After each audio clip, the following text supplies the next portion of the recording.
Bonjour, bienvenue sur Palavas TV, journal du mois d'avril 2020. Alors pour ce journal exceptionnel, étant donné la situation, nous avons choisi de vous ramener un an en arrière, en avril 2019. Et tout de suite, on vous amène sur la plage, regarder du beach soccer. Sors. Allez, on passe. Attention. Léo, alors c'est le tournoi de beach soccer qui se termine aujourd'hui à Palavas. Oui, tout à fait. C'est la troisième journée de la Beach Soccer Cup Palavas. On joue ce matin les places de classement et à 14 h on aura la grande finale entre le Grande Motte Pyramide Beach Soccer et nos homologues le MHSC Montpellier Euro Sport Club, la section Beach Soccer, avec de nombreux internationaux.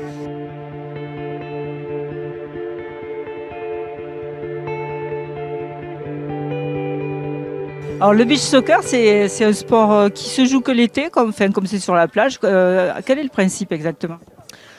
Alors le beach soccer, c'est un sport qui est estival, c'est sûr.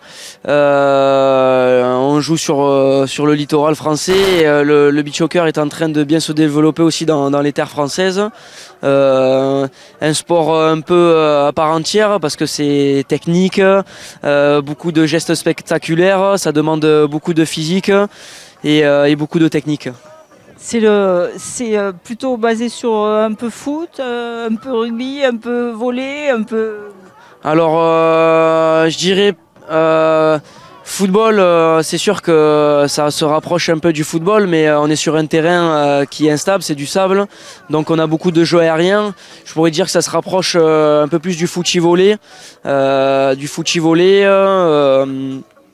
et c'est le beach quoi. Pour moi c'est un sport qui reste quand même à part des autres parce que c'est spectaculaire, c'est passionnant. On est toujours dans la bonne ambiance, le soleil, la plage, les palmiers. Et toi tu es dans l'équipe de France ? Oui, tout à fait. Je suis en sélection depuis 4 ans maintenant. Ça se passe très bien. J'espère que on continuera sur cette lancée-là. Il y a beaucoup de licenciés ? Alors là, on a de la chance, c'est que la région d'Occitanie, on est l'une des régions la plus développée. Le nombre exact de licenciés, je ne connais pas le nombre, mais dans notre région, en tout cas, on a plus d'une vingtaine de clubs, donc ça commence vraiment à bien prendre chez nous et dans les autres régions, notamment du côté de Dunkerque, Bordeaux. Ils ont aussi un très bon championnat où le niveau s'élève chaque année. Et de toute façon, il faut être au bord de la plage, c'est ça qui est embêtant. Il n'y a pas des terrains en salle avec du sable, ça existe ou pas ? Alors, dans le cadre du développement, la FFF continue à essayer de créer des structures un peu plus dans les terres. Effectivement, on commence à avoir des terrains hors des plages. Par exemple, du côté de Rennes, l'Heureux avec Michael Pagis, un ancien professionnel qui était aussi l'ancien capitaine de l'équipe de France, où il a créé une structure en plein milieu de la ville d'Heureux. Donc ça prouve qu'on peut faire des terrains de beach soccer en dehors des plages du littoral. Et donc il y a un bel avenir pour cette discipline. Il y a un très bel avenir, sachant qu'en plus on a beaucoup de jeunes qui commencent vraiment à s'intéresser à ce sport et carrément changer de discipline, arrêter complètement le football comme moi j'ai fait à l'époque, et qui se mettent vraiment toute l'année au beach soccer. Contre. Vous avez vu, il lâche rien, d'accord ? Il lâche rien. Qu'on soit efficace. Essayez de simplifier votre jeu. Les gars, dans la fatigue, il faut jouer simple. D'accord ? En course inutile, comme tu as fait, Lucas, simple. Aller chercher au gardien, ça sert à rien. D'accord ? Garde ton jus. D'accord ? On récupère le ballon, on donne au gardien. N'essayez pas de partir seul. Par contre, une fois qu'on a fait la différence, là, cette énergie qu'on a économisée, on y va à fond. D'accord ? Je dis là, tu dois frapper. T'es cuit. Tu me le dis, t'as mal aux jambes. D'accord ? Là, plat du pied. D'accord ? Restez lucide. Et pour rester lucide, il faut jouer simple. Famille en fait, c'est organisé tous les ans par l'Office du tourisme pour les vacances de Pâques. C'est pour vous.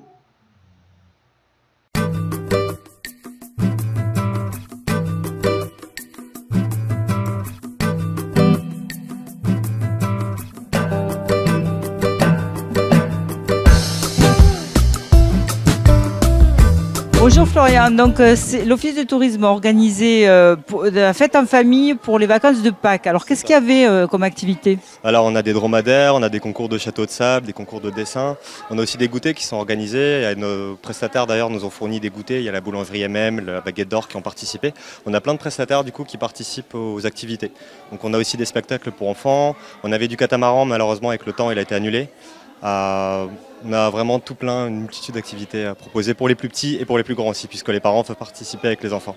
Et puis il y a Poulpi. Il y a Poulpi aussi qui sort aux activités et qui est la mascotte préférée de Palavas-les-Flots. Donc dès que les enfants le voient, ils sont heureux, quoi. Ils se régalent. Et les maquillages? Les maquillages aussi, ça c'est l'activité préférée des enfants. Pareil, ils aiment les dromadaires et les maquillages. C'est les deux activités qui sont les plus fréquentées généralement sur le week-end, quoi. Alors le principe c'était de faire tamponner à chaque fois qu'on faisait une activité, et si on fait beaucoup d'activités, on a des cadeaux, c'est ça? Alors le but en fait c'est vraiment de participer à l'ensemble des activités, et plus on participera aux activités, plus on aura de cadeaux. Donc vraiment l'objectif c'était de promouvoir l'ensemble des prestataires de la station qui participent, qui découvrent les différentes activités qu'on proposait, et qu'à l'issue de leur week-end en fait ils aillent chercher leurs cadeaux. Et c'est quoi les cadeaux? Alors il y a des gâteaux, il y a des chocolats, il y a des petits jouets, il y a tout plein de petites choses qui attirent vraiment l'œil des enfants, quoi. C'est des petites choses, mais du coup, c'est le genre de choses qui leur font très plaisir et ils sont contents de participer aux activités surtout. C'est le surplus, en fait, c'est d'avoir ces petits jouets.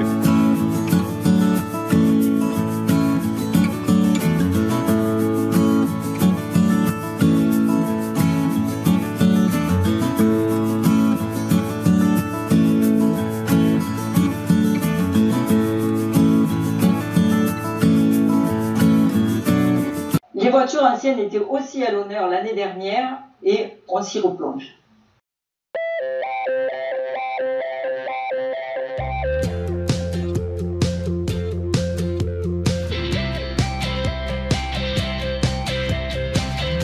Daniel, bonjour. Alors c'est la 47e cette année de la bourse? C'est la 47e, oui, qu'on organise, et ça fait 25 ans qu'on vient à Palavas.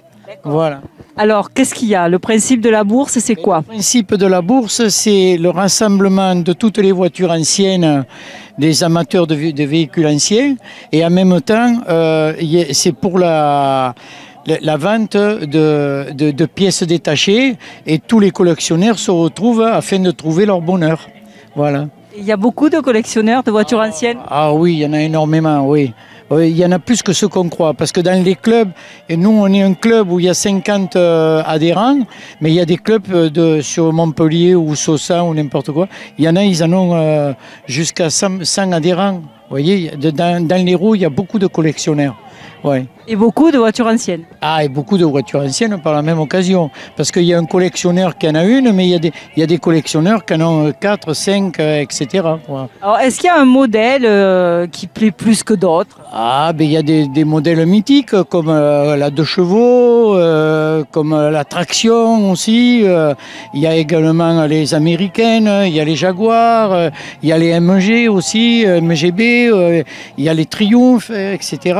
Nous, cette année, nous avons basé notre bourse pour faire les 60 ans de la Mini. Voilà, pour fêter les 60 ans de la Mini. Donc, nous avons réuni toutes les Anglaises. Donc, il y en avait beaucoup? Ah, ben oui, rien que hier, il y avait plus de 42 Mini. Plus toutes les Jaguars, etc. Tout ce qui est anglais, quoi, voilà. Oui. Et puis, après, il y avait, à côté de ça, il y avait toutes les autres marques, ouais, de voitures. Ok, bon, mais écoutez, il y avait des balades aussi, non, je crois? Ah oui, et ce matin, il y avait une balade qu'on avait organisée. Alors, ils arrivaient, ils avaient le café croissant, la plaque de rallye, l'Eurobook, et ils allaient vers le Pixel. Ils partaient d'ici, et de Palavas, et ils allaient au Pixel-Loup. Et ils revenaient, quoi, voilà. Et puis après, ils avaient le repas. Voilà, c'est sympathique, quoi, voilà. C'est ça donne de l'animation. Et cet événement, il prend de l'ampleur d'année en année? Cette année, ça a pris un peu plus d'ampleur, oui, cette année, oui. En plus, c'est-à-dire, nous avons du soleil, voilà. Et du moment qu'on a du soleil, automatiquement, ça marche beaucoup mieux. C'était pas gagné cette semaine, hein? Ah ben non, mais j'ai eu beaucoup peur et ça m'a perturbé pour mon sommeil surtout. Oui, oui. Mais enfin, ici, on est beaucoup aidé par la municipalité. Voilà, Monsieur Christian Jean-Jean, le maire, nous aide beaucoup. Et il y a également Monsieur Lopez aussi, qui est délégué au sport. Et René Lopez, est vraiment, on est très bien accueillis, quoi. Et en plus, il paraît qu'à Palavas, il y a un microclimat et c'est pour ça qu'il y a toujours du soleil. Ah, ben heureusement, bien sûr. Oui. On a 3-5 jours de soleil par an, il ne faut pas l'oublier, quoi. Il ne faut pas avoir beaucoup de Ah oui. Il faut pas se promener avec beaucoup, pas partir longtemps. Mais bon, c'est le problème de un petit peu toutes les cabriolets. Hein. Et bien voilà, Palavas TV du mois d'avril 2020 est terminé. On se retrouve le mois prochain avec une nouvelle actualité, on espère. Portez-vous bien, restez chez vous et au mois prochain.